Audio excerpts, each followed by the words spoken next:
আমাদের নেতার তো এই স্লোগানই ছিল, ব্যক্তির চেয়ে দল বড়, দলের চেয়ে দেশ বড়।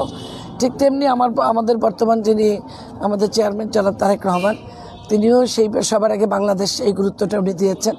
এবং এখানে নেতাকর্মীরা খুব ভালোভাবে তারা আশ্বস্ত করেছেন। তারা দুই একদিনের ভিতরে বসে, আমি যেহেতু আজকে এসেছি, প্রথম দিন আসলেই তো আসলে সব সমস্যার সমাধান হয় না। আমি চেয়ারম্যানের বার্তা তাদেরকে পৌঁছে দিয়েছি। চেয়ারম্যানের বার্তা ছিল সবাইকে নিয়ে ঐক্যবদ্ধভাবে আমাদের বিপিনুরের পক্ষে কাজ করার, সেইটা আমরা তাদেরকে জানিয়েছি। তারা শতভাগ তারা একমত পোষণ করেছে এবং খুব শীঘ্রই তারা একত্রে বসে এই ব্যাপারে ঐক্যবদ্ধভাবে একটা সিদ্ধান্ত নিয়ে কাজ করবে। একমত পোষণ করলে তার সময় নিচ্ছে কি জন্য?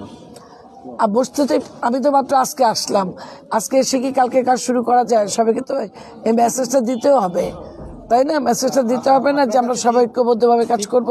ঠিক কতদিন সময় দিয়েছে তারা? না, বলতে দুই তিন দিন, এটি খুব অল্প সময়।